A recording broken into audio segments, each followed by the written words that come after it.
To celebrate Ferrari's 40th year of manufacturing road-going sports cars, Enzo wanted a new ambassador to represent this event. The other good reason to do so was also to bring back the world's best supercar crown taken away by Porsche earlier in 1987 with their technological masterpiece, the Porsche 959.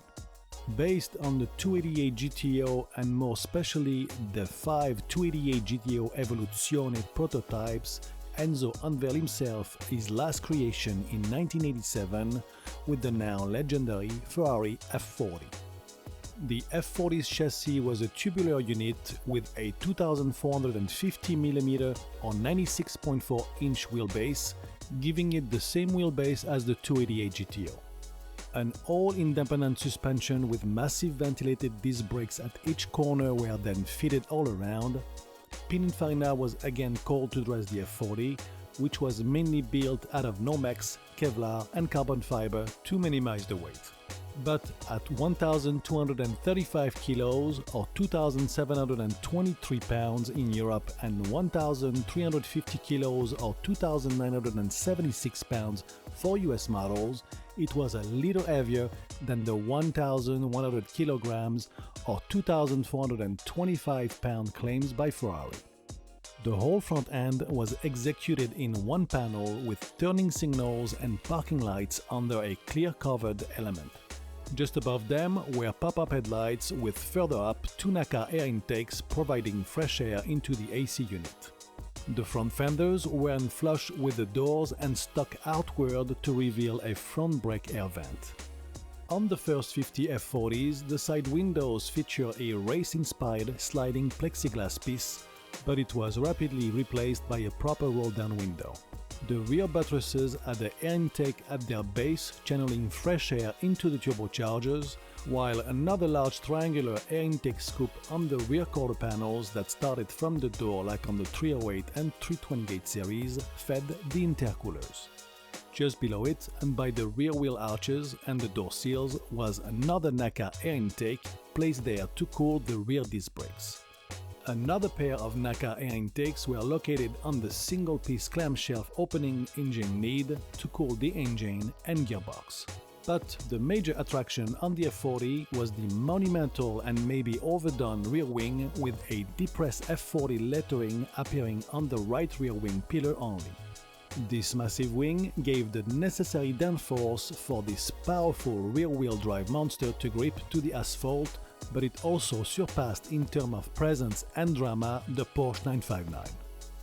All the way at the back, on the lower side fenders, was a visual cue taken from the 288 GTO, with 4 vertical louvers to release hot air from the engine bay and rear brakes. But on early F40 posters showing a pre-production F40, 5 louvers were seen even if this layout never made it into production. The engine was covered with a clear heat-resistant Lexan panel with 11 louvers punctuated into it, allowing the heat generated by the engine to be released. This also gave the voyeurs the opportunity to be mesmerized by the F40's guts. Also on the engine lid and just under the high rear wing was a series of 6 wide slatted openings, again for cooling purposes. Do not confuse this supercar for another made Italian creation. The 2 unmistakable set of round taillights a la 308 and 328 were placed on a rear black mesh screen, also here to help cool this fully geared monster. Underneath it, a cluster of 3 exhaust pipes with the outside pipes being oval and the middle one round was placed at the center of the rear valance. 2 on-the-tray venturi gave the F40 a proper rear ground effect for better stability at high speed and grip during fast cornering.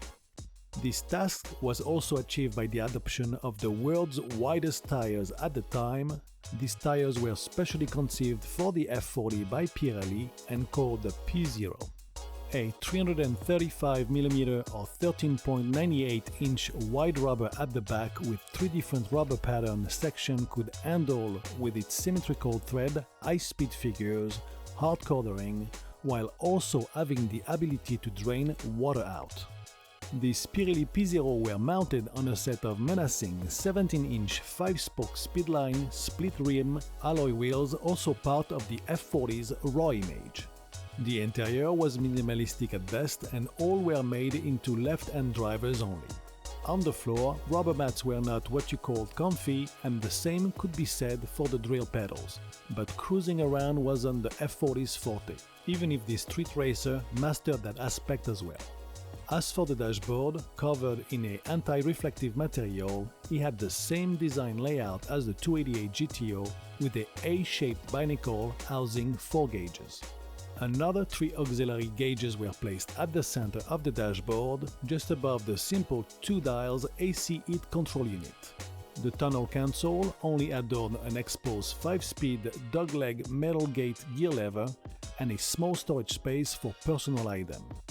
The heavily bucketed seats were custom molded to the owner's body and were covered in a non-sliding red fabric, all laid over a Kevlar structure.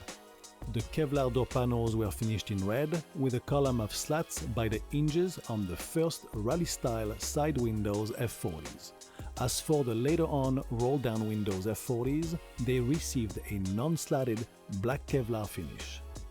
Unlike the 288 GTO, the F40 was available in the United States as long as you liked red, as the rest of the world did.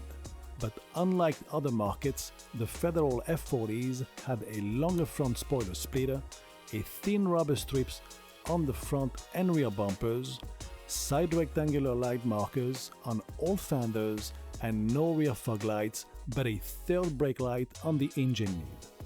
The F40's engine was based on the 90 degrees V8 from the 288 GTO with a capacity of 2.9 liter or 179 cubic inch.